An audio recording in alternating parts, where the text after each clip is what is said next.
मेरी माला टूट गई, मैं राम भजन से छूटी। भला हुआ मेरी माला टूट गई, मैं राम भजन से छूटी। मेरे सिर से टली बला, भला हुआ मेरी माला टूट गई, मैं राम भजन से छूटी। मैं राम भजन से छूटी। नमस्कार मेरे प्यारे भाइयों, मेरे परमात्मा के प्यारे जीव हंसों। मैं बंदी छोड़ से यही दुआ करूंगा कि आप सब मेरे भाइयों का विवेक हमेशा हमेशा हमेशा बढ़ता ही जाए और ऐसी कोई भी दुविधा ना रहे जो आपको 1% भ्रमित कर पाए।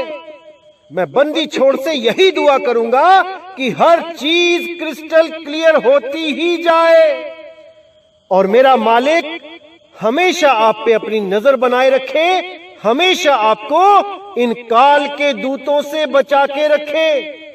तभी बात बनेगी मेरे भाई, तभी आपका कल्याण होगा। तो भाइयों, आज जो हम सत्संग करने जा रहे हैं वो बहुत अनमोल सत्संग है। उसमें गुरु की मर्यादा, गुरु को धारण करने के लिए क्या करना है क्या नहीं करना है, आज ये बताया जाएगा। क्योंकि बहुत से मेरे भाई सवाल जवाब करते हैं नाम लेने के वक्त कि हमें पूरा प्रोसेस समझा दो, हर चीज बता दो। तो मैं ये आपको बताना चाहूंगा कि नामदान लेने के लिए क्या क्या जरूरी होता है और कैसे नामदान दिया जाता है। आज इस पर खुल के आपको हर चीज बताई जाएगी साहिब बंदे। तो जैसा कि कबीर सागर में भी प्रमाणित है कि नामदान की प्रक्रिया 3 चरण में पूरी होती है। कौन से 3 चरण? नंबर 1 पे जब कोई शिष्य गुरु धारण करने आता है, गुरु की शरण में आता है, तो सबसे पहले उसको चरणामृत देना चाहिए और उसको कुछ नाम देने चाहिए गुरु के, और उसके गले में एक कबीर पंथ की निशानी, जिसको हीरा माला कहते हैं, कंठी कहते हैं, वो डाल देनी चाहिए। ये जो कंठी होती है ये कोई माला जपने वाली नहीं होती है कि आपको इसको जपना है या इसको माथा टेकना है या ऐसा कुछ है, नहीं। ये केवल एक निशानी होती है गुरु की, जो अपने शिष्य को गुरु बड़े प्रेम से देता है। और शिष्य को भी चाहिए कि वो उस कंठी की महिमा को समझे और उसको बड़े प्रेम से अपने गले में धारण करे और गले की चीज को गले में ही धारण करे। कुछ लोग लोक लाज के चलते उस कंठी को उतार के कभी हाथ में बांध लेते हैं, कभी बाह में बांध लेते हैं या कहीं पर्स में रख लेते हैं। ऐसा बिल्कुल नहीं करना चाहिए। अरे तुम्हारे गुरु ने तुम्हें प्रेम से वो धागा दिया है, वो कंठी दी है, तुम्हें गले में धारण करने के लिए दी है। क्या तुम इतना भी नहीं कर सकते कि अपने गुरु का दिया हुआ जो निशानी है वो अपने गले में धारण कर सको? क्या इतना लोकलाज हमें प्रभावित कर सकता है? इसीलिए साहिब ने बोला, आना कबीर पंथ में खाला का घर नहीं, आते हैं यहाँ शूरवीर जिन्हें लोक लाज का डर नहीं। तो भाई यहाँ पंथ में आने से पहले लोक लाज को बाहर ही छोड़ के आओ, तब आश्रम में आना, अन्यथा कोई फायदा नहीं। जब गुरु ने बोल दिया कि कंठी गले में धारण करके रखनी है तो वो वादा खिलाफी हो जाएगी अगर आपने कंठी उतार के पर्स में रख ली या हाथ में बांध ली। अरे गुरु के लिए तो कहा गया है, शीश दिए जो गुरु मिले तो भी सस्ता जान। और आप एक कंठी नहीं धारण कर पा रहे हो। ऐसा मत करो भाई, गुरु मर्यादा में रहना सीखो। तो इस पहले चरण के बाद जो दूसरा चरण आता है वो होता है ज्ञान रूपी चरण। उस चरण में आपको ज्ञान समझाया जाता है और जो आपको पहले नाम दिए गए होते हैं 52 अक्षरी, उनके बारे में भी बताया जाता है और उस अबोल अडोल नाम के बारे में भी बताया जाता है। दोनों में फर्क करना सिखाया जाता है कि कौन सा नाम हमारा कल्याण करेगा और कौन सा नाम हमें बंधन में डालेगा। ध्यान देना भाइयों, जो गुरुजी पहला नाम देते हैं, बोलने वाले अक्षर देते हैं, वो जपने के लिए नहीं देते कि आप आंख बंद करके वो नाम जपने लग जाओ। बिल्कुल नहीं। वो नाम तो चलने फिरने के नाम है। चलते चलते एकदम आपको मालिक याद आया तो आपने वही नाम दोहरा दिए जो गुरुजी ने दिए थे। जय बंदी छोड़, जय सतगुरु कबीर, जय हो मालिक की। आप उन नामों को ऐसे याद रखो जैसे हम कोई भी दुविधा आने पे अपने अपने भगवानों देवी देवताओं को याद करते हैं। तो कबीर पंथ में केवल और केवल गुरु की महिमा है, शब्द गुरु की महिमा है। इसलिए ये नाम दिए जाते हैं ताकि आप गुरु को याद रखो, उठते बैठते चलते फिरते। जब तक आपको सार नाम के लायक नहीं समझा जाता, आप यही नाम दोहराते चलो। और जब विवेक आपका पूर्ण जाग जाता है, आप समझ जाते हो कि भाई मेरा कल्याण तो नी अक्षर नाम से होगा, इन अक्षरों से नहीं होगा, तब गुरु आपको वो नी अक्षर नाम का भेद लखा देता है। ये तीसरे चरण में आपको लखाया जाता है। पहला चरण क्या है? प्रथमे शिष्य होवन जो आई, ताको पान देओ तुम भाई। जब देखो तुम दृढ़ता ज्ञाना, ताको कहो शब्द परवाना। पहले शिष्य होने आया तो उसको चरणामृत दिया, कंठी दी, उसको तिलक लगाया जो कबीर पंथ में निशानी है। पहला चरण कंप्लीट। उसके बाद सत्संग शुरू।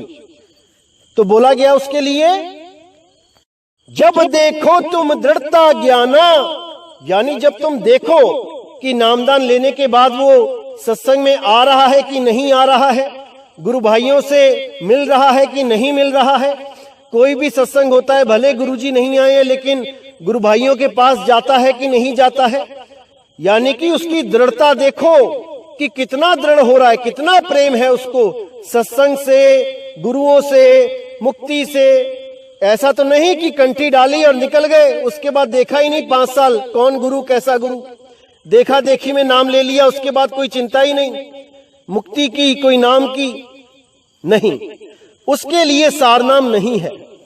जब देखो तुम दृढ़ता ज्ञाना, ताको कहो शब्द परवाना। जब देखो कि बार बार तुम्हारे पास आ रहा है ज्ञान लेने के लिए, सुनने के लिए, समझने के लिए, तो उसको शब्द का भेद बताने लग जाओ कि वो शब्द बोलने लिखने पढ़ने में नहीं आता, वो नी अक्षर है। वो 3 लोक का शब्द नहीं है कि मुंह से निकाल दिया कोई अक्षर और वो शब्द हो गया, नहीं। 3 लोक में काल का नाम है, यानी कि आपके मुंह से जितने भी नाम निकलते हैं, जितने भी अक्षर निकलते हैं, ये सब काल की हद में हैं। आपका शरीर है इसलिए ये निकल रहे हैं। जैसे ही आपका शरीर खत्म, ये सारे अक्षर भी खत्म। इसीलिए बोला साहेब ने, जहां लग बाणी मुख पर गासा, तहां लग काल करे सब ग्रासा। जहां तक भी ये बाणी आपके मुंह से निकल रही है, चाहे वो कोई अक्षर हो, काखा गाघा हो, या उनको जोड़ जोड़ के कोई शब्द बनाए गए हो, उनको जप रहे हो, या कोई गले से आवाज निकलती है आ,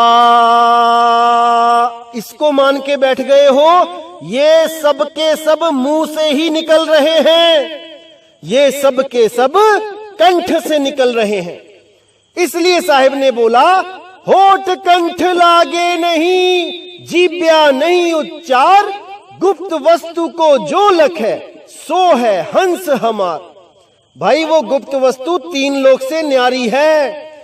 अगर कोई भी उसको 3 लोक से निकलने वाली, इस शरीर से निकलने वाली आवाज समझता है तो उससे बड़ा मूर्ख कोई नहीं है।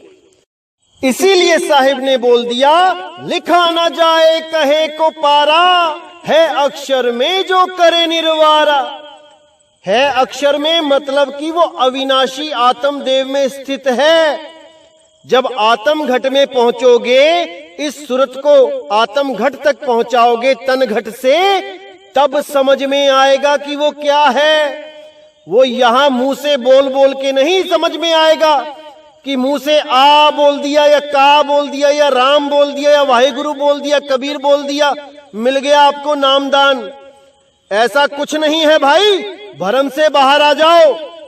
तो इसीलिए साहिब कहते हैं कि जहां लग बाणी मुख पर गासा, तहां लग काल करे सब ग्रासा। ये सब काल के दूत आपको भ्रमित करने के लिए आए हैं। अगर वो इन मुंह से निकलने वाले अक्षरों को सार शब्द बता दें, वो सार शब्द भाई पिंड अंड ब्रह्मांड से पार है, क्योंकि वो आता जाता नहीं है।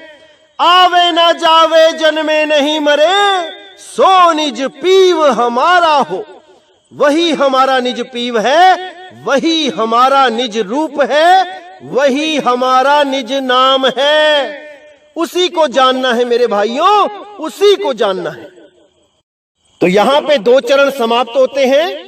तीसरे चरण के लिए बोला है, शब्द माही जब निश्चय आवे, ताको ज्ञान अगाध सुनावे। यानी शब्द माही जब निश्चय आवे, जब उस हंस को, उस जीवात्मा को निश्चय हो जाए, उसको पूरा निर्णय हो जाए, विश्वास हो जाए कि वो नाम अबोल है, बोला नहीं जा सकता। वो नाम अडोल है, ऊपर नीचे नहीं आता जाता। क्योंकि कुछ लोग सोचते हैं कि शब्द उठता भी है कहीं से और बैठता भी है कहीं पे। तो उसके लिए साखी भी बोलते हैं, सार शब्द कहां से उठत है, कहां जाए समाए, हाथ किसी के आवे नहीं, कैसे पकड़ा जाए। ये जो साखी है, ये प्राण योगियों की साखी है। जो भी आपको ये साखी बोल के आपसे सवाल पूछे कि शब्द कहां से उठता है और कहां समाता है, तो समझ जाना कि वो काल का ही दूत है। क्योंकि शब्द उठता बैठता नहीं है, शब्द तो अचल है, अचल। जिसके लिए गरीबदास जी कहते हैं, सतगुरु के लक्षण कहूं अचल विहंगम चाल। वो अचल है मेरे भाई, वो चलता नहीं है। उसी के लिए बोला है, आवे ना जावे जन्मे नहीं मरे, सोई निज पीव हमारा हो। यही भरम है लोगों में, समझते नहीं है, लेकिन अपनी अपनी डफली और अपना अपना राग अलापते ही रहते हैं। सतगुरु क्या कहते हैं, इस पे कोई विचार नहीं कर रहा। तो तीसरा चरण क्या है, शब्द माही जब निश्चय आवे, ताको ज्ञान अगाध सुनावे।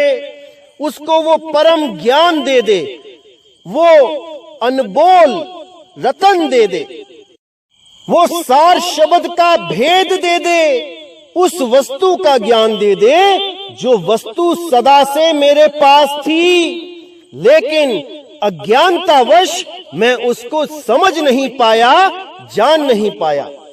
मेरी ही वस्तु का लखाव मुझे करा दे। जब ऐसा सतगुरु मेरे जीवन में आ जाए तो मेरे भाई मुक्ति के लिए देर नहीं लगेगी। जीवित मुक्त हो जाओगे जब उस सार शब्द के ध्यान पे बैठोगे।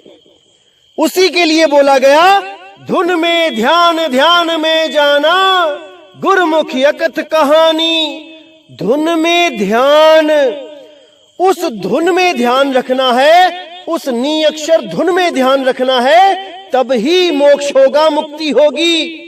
जिसके लिए साहिब ने बोला, नी अक्षर धुन जहवा होई, ताको जाने बिरला कोई। कि वो नी अक्षर धुन जहां होती है उस भेद को कोई बिरला ही जानता है।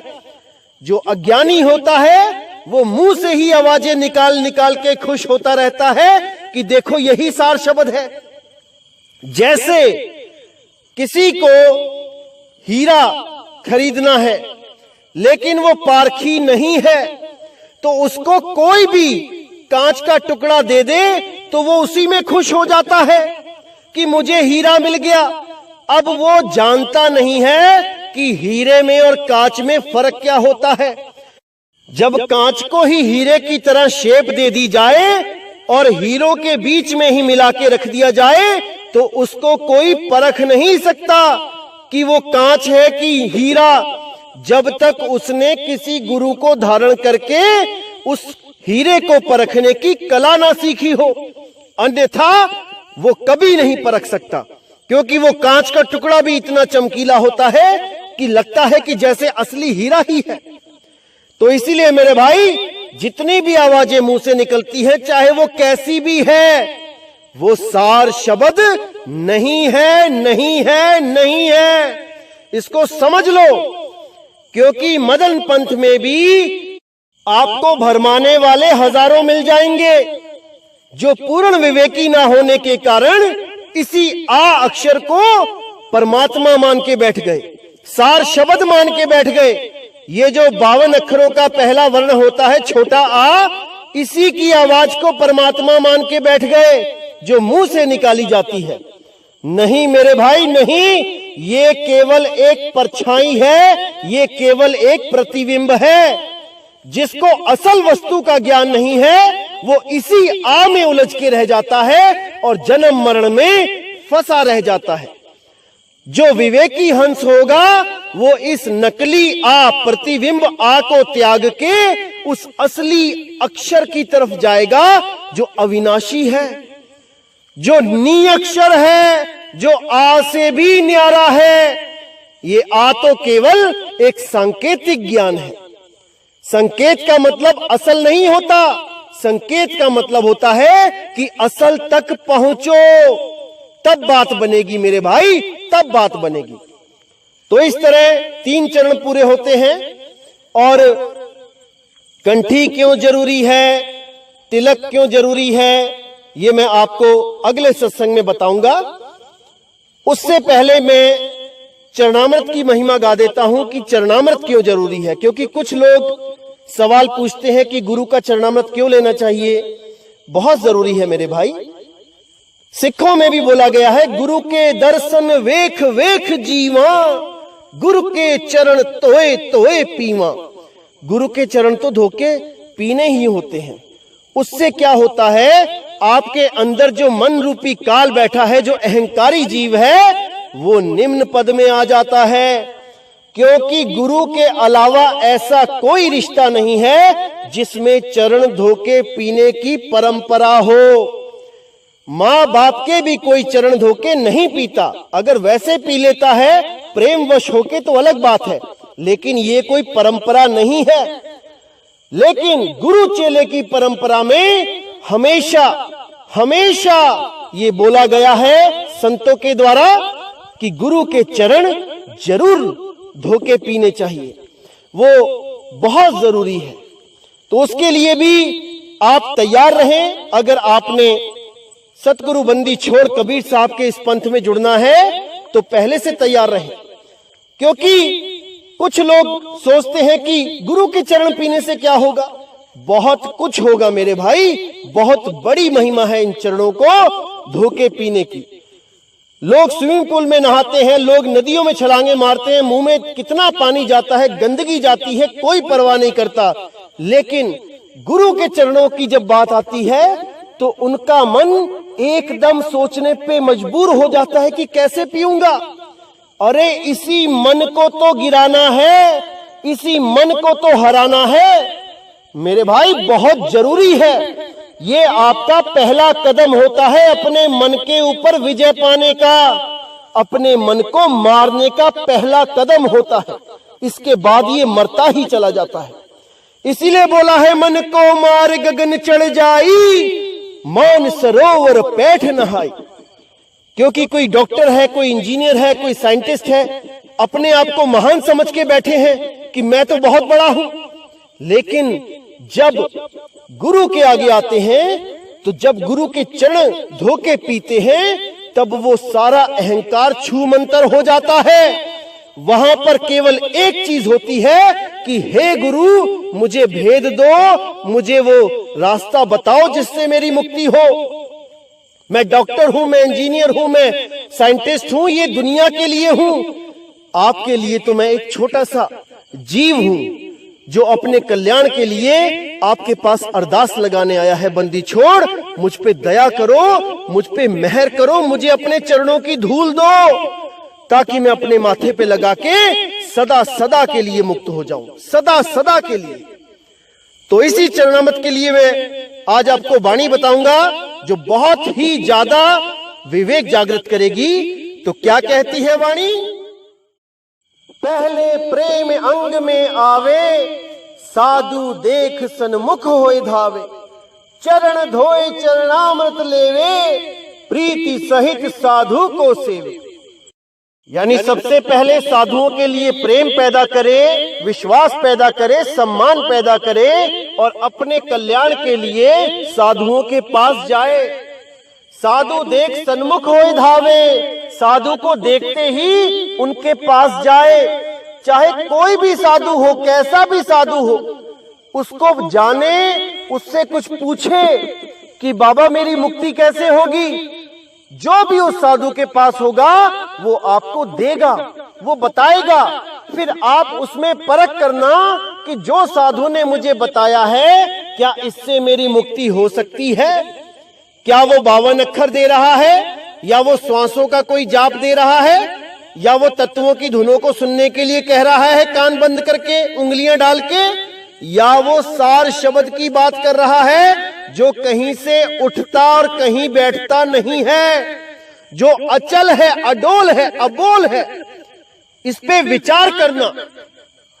तो कहते हैं चरण धोए चरणामृत लेवे, प्रीत सहित साधु को सेवे।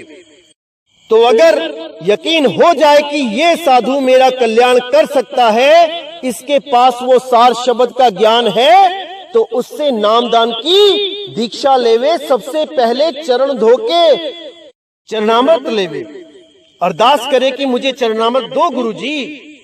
प्रीति सहित साधु को सेवे, और प्रेम से उस साधु की सेवा करे, सारी उम्र उसकी सेवा करे, अपना गुरु मान के, अपना पिता मान के, अपना परमात्मा मान के उसकी सेवा करे। क्योंकि कबीर साहब कहते हैं सेवा को दो ही भले, एक संत एक राम, राम है दाता मुक्ति का, संत जपावे नाम। कि वो राम भाई तभी मिलता है जब आप संतों की सेवा करते हो। तो इसमें कभी भी आलस नहीं करना है। कोई संत महात्मा जिससे आपने नाम लिया है, चाहे वो कोई भी हो, अगर आपके शहर में आया है, आपके घर के पास आया है, तो सेवा में कोई कमी नहीं रखनी चाहिए, क्योंकि यही सेवा परमात्मा की सेवा है। जो तू चाहे अलख को, तो संतन में लख ले। अगर उस परमात्मा को मिलना चाहते हो तो पहले संतों की सेवा करना सीखो। अगर कोई डिग्री करना चाहते हो, कुछ प्राप्ति करना चाहते हो, तो स्कूल में एडमिशन लेके टीचरों का कहा मानना सीखो, उनकी सेवा करना सीखो। सब समझ में आ जाएगा कैसे प्राप्ति होगी। तो कहते हैं अंतर छाड़ करो सेवकाई, यह विधि भाव के दुख मिटाई। जोई साधु प्रेम गति जाने, ता साधु की सेवा ठाने। यानी अंतर छाड़ करो सेवकाई, जो अंतर का मान अहंकार है उसको छोड़ दो और गुरुओं की सेवा करो। यह विधि भव के दुख मिटाई, इसी के द्वारा आपके भव के दुख मिटेंगे। बार बार आना जाना खत्म हो जाएगा। जो ही साधु प्रेम गति जाने, जो साधु उस सार शब्द उस परमात्मा को जानता है, ता साधु की सेवा ठाने, उस साधु की सेवा में कोई कमी नहीं रखनी चाहिए। वो परमात्मा का ही रूप होता है, वो आपको जगाने आता है, आप उसको पहचान नहीं पाते। शब्द रूप में वो गली गली में घूमता आपको जगाता है, लेकिन आप नहीं जान पाते कि वो क्या चीज है। तो आगे कहते हैं, परम पुरुष की भक्ति दृढ़ावे, सुरत नृत्य कर तह पहुंचावे। यहाँ पे नृप लिख दिया गलती से, यहाँ नृत्य होना चाहिए, सुरत नृत्य।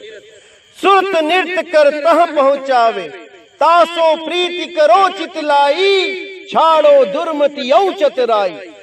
तब ही परम पुरुष को पावे, भव तर के जग बहुर न आवे। अब कितना क्लियर कर दिया साहिब ने कि जो सतगुरु होगा वो केवल और केवल परम पुरुष की भक्ति दृढ़ाएगा। वो किसी देवी देवताओं के नाम नहीं जपाएगा, किसी भूत प्रेत का नाम नहीं जपाएगा, किसी पीर औलिया का नाम नहीं जपवाएगा, किसी पैगंबर का नाम नहीं जपवाएगा, कुछ नहीं करवाएगा। केवल और केवल परम पुरुष की भक्ति दृढ़ावे, उस परम पुरुष परमात्मा की, उस सत्य नाम की भक्ति दृढ़वाएगा, उस सार शब्द का भेद बताएगा, उस परम पुरुष से आपको मिलाएगा। सुरत नृत्य करता पहुंचावे, कोई मंत्र जाप नहीं देगा, कोई श्वासों का जाप नहीं देगा, अनहद नाद नहीं देगा। सुरत नृत्य के द्वारा शब्द का लखाव कराएगा, सुरत नृत्य से शब्द तक पहुंचाएगा। सुरत नृत्य करता पहुंचावे, तासो प्रीति करो चितलाई। उससे तन मन धन से प्रेम करो भाई, वही बंदी छोड़ है, वही आपके बंधन काट सकता है।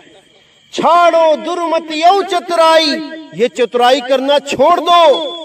क्योंकि आपने देखा कि कुछ लोग क्या करते हैं, जिनको गुरु बनने का बहुत बड़ा जो हवस का कीड़ा होता है, क्योंकि अलग अलग तरह की हवस होती है, किसी को पैसे की हवस, किसी को तन की हवस, किसी को मान सम्मान की हवस।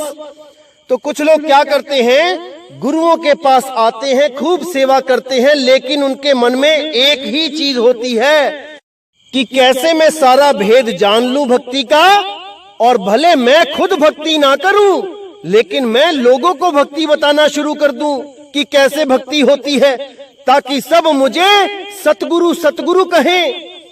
ऐसे बहुत से जीव होते हैं, इनको कपटी जीव कहा गया है। कपट, ये कपटी होते हैं, ये खुद भी नरकों में जाते हैं और साथ में हजारों जीवों को लेके भी जाते हैं।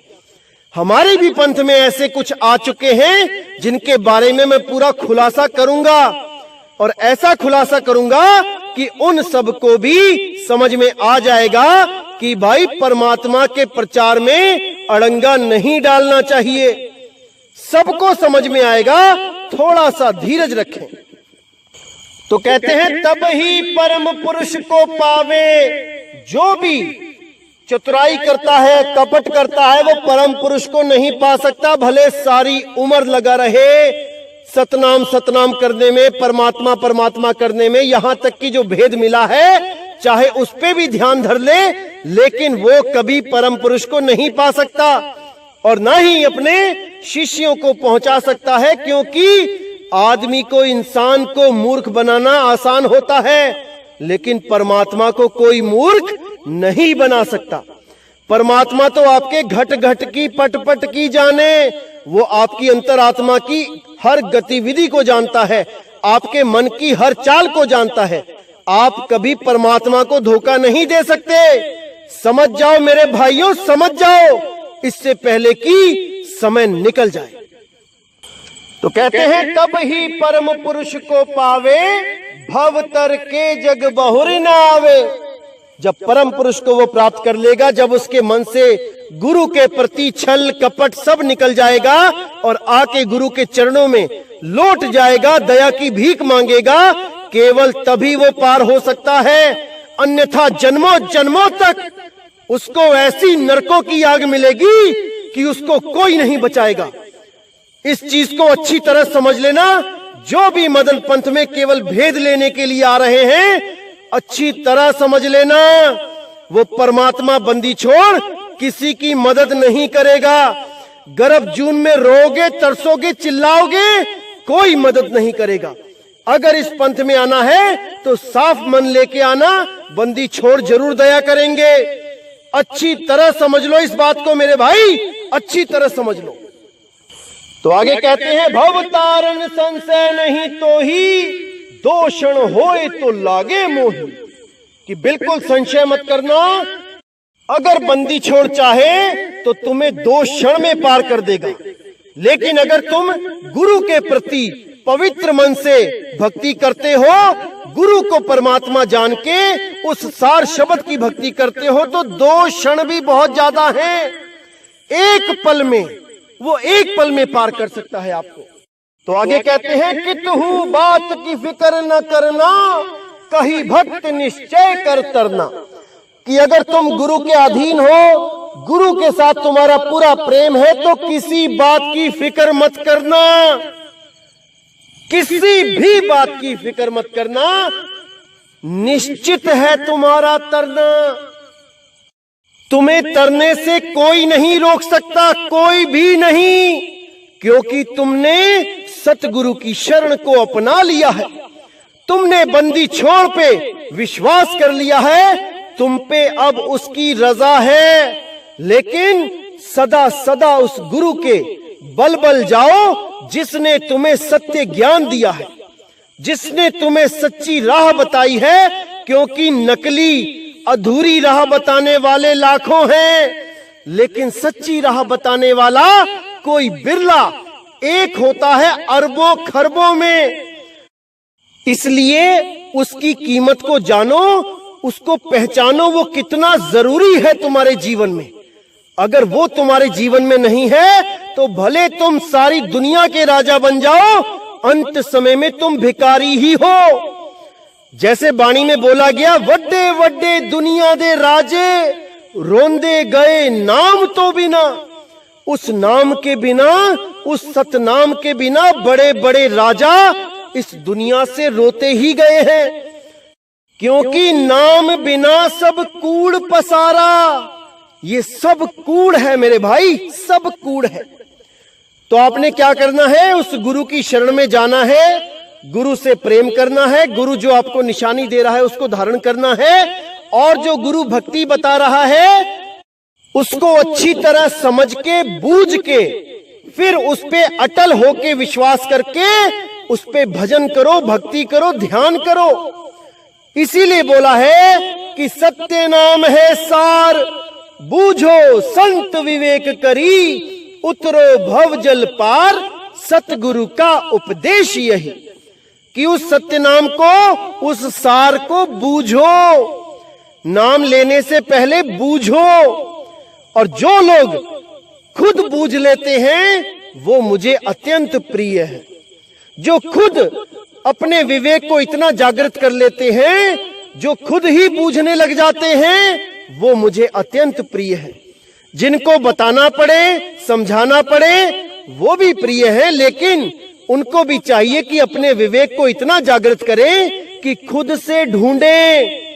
मोह को कहां ढूंढे रे बंदे, मैं तो तेरे पास में। अरे वो तुम्हारे पास है, उसको ढूंढो, विवेक लगाओ, बुद्धि लगाओ, मिलेगा, जरूर मिलेगा। लेकिन वो संशय तब खत्म होगा, विधि तब पता लगेगी जब आप गुरु धारण करोगे। तभी गुरु आपको सही विधि बताता है कि आपने उस गुप्त वस्तु को जो आपके पास है उसको प्राप्त कैसे करना है। वो गुरु तब आपके सामने सारे भेद खोल देता है जब आप उसकी शरण में आ जाते हो। तो इसलिए मेरे भाई बहुत जरूरी है गुरु धारण करना, सेवा करना और प्रचार भी करना। प्रचार के लिए आप सेवा भी कर सकते हैं, आप इंटरनेट पे भी सेवा कर सकते हैं, आप सत्संग के लिंक शेयर कर सकते हैं, व्हाट्सएप पे भी कर सकते हैं, और भी कई प्रकार की सेवा है। सेवा जरूर करनी चाहिए, परमात्मा के जीवों को जरूर जगाना चाहिए, क्योंकि पैसे के पीछे तो सब भाग रहे हैं, दुनिया की नाशवान चीजों के पीछे तो सब भाग रहे हैं। अगर कोई भी आपके द्वारा जगा दिया जाता है जो परमात्मा के लिए भागने लग जाता है, मेरे भाई उसका आपको कितना लाभ मिलता है आप सोच भी नहीं सकते। उस परमात्मा की कितनी दया हो जाती है आप पर, सोच भी नहीं सकते। जैसे किसी के 4 बच्चे जो खो जाएं और उन बच्चों को ढूंढ ढूंढ के अगर कोई लेके आए तो वो उस बच्चे को लाने वाले को खाली नहीं जाने देता, वो कुछ ना कुछ इनाम देता ही है। इसी प्रकार जो परमात्मा के बच्चे इस दुनिया में भटक गए हैं, इस मेले में खो गए हैं, उनको अगर आप ढूंढ ढूंढ के लेके आते हो तो परमात्मा आप पे सदा खुश ही रहेगा। तो मेरे भाई, सेवा बहुत जरूरी है, प्रचार सेवा बहुत जरूरी है। तन मन धन से प्रचार सेवा करो, क्योंकि समय आ चुका है। अब समय आ चुका है इस कबीर साहब के 13वें पंथ के पूरे प्रचार प्रसार का, जिसके लिए कबीर सागर में भी पूरी तरह खोल दिया गया है कि एक ऐसा समय आएगा जब सारी दुनिया में इस मूल ज्ञान का डंका बजेगा, इस सत्य नाम का डंका बजेगा। तो मेरे भाई, समय आ चुका है, आप लोग भी योगदान करो और इस सत्संग को, इस प्रचार को पूरे विश्व में फैला दो, क्योंकि हम सब एक ही परमात्मा के बच्चे हैं। भले कोई अंग्रेज हो, कोई जापानी हो, कोई इजरायली हो, कोई नेपाली हो, कोई चाइनीज हो, कोई पाकिस्तानी हो, ये सब 52 अक्षरों की वजह से अलग अलग हैं। हमने 52 अक्षरों को साइड में करके एक मत में रहना है, एक झंडे के नीचे रहना है, एक परमात्मा के प्रेम में रहना है। वो परमात्मा सबका है, किसी का कम और किसी का ज्यादा नहीं है, नहीं है, नहीं है। समझ जाओ मेरे भाइयों, इसको समझ जाओ। तो इसी के साथ मैं सत्संग समाप्त करता हूं और पूरी उम्मीद करता हूं कि आपको हर चीज समझ में आ रही है, क्योंकि बहुत से मेरे भाइयों के जो फोन आते हैं, इतना खुश होते हैं वो लोग, इतने आनंद में होते हैं, और कुछ तो रोने से भी नहीं रोक पाते अपने आप को, क्योंकि ये आनंद ही ऐसा है। परमात्मा के सत्संग में आनंद ही ऐसा है कि सब कुछ भूल के बस मालिक के गुण गाते चलो, मालिक के गुण सुनते चलो, इसी में जीवन बीत जाए मेरे भाई। इससे बढ़िया जीवन और कोई हो भी नहीं सकता, ऐसा आनंद कहीं आ भी नहीं सकता। तो मेरे भाई, ऐसे ही आनंद में रहो और उस परमानंद को पाने के लिए, उस सतगुरु को पाने के लिए, शब्द गुरु को पाने के लिए परमात्मा आपकी पूरी मदद करे, आपको सतगुरु की शरण में भेजे। तो इसी के साथ मैं विदा चाहूंगा मेरे भाइयों। जय गुरु बंदी छोड़ वैराग साहिब, जय गुरु बंदी छोड़ साधु शरण साहिब, जय गुरु बंदी छोड़ बाबा नानक साहिब, बाबा गरीबदास जी, बाबा भीका साहिब, बाबा पलटू दास जी, बाबा रविदास साहिब, मेरे सारे संत। जय जय सतगुरु बंदी छोड़ सतगुरु सत्य कबीर साहिब की सदा ही जय हो, सदा ही जय हो मेरे मालिक की साहिब बंदगी सतनाम।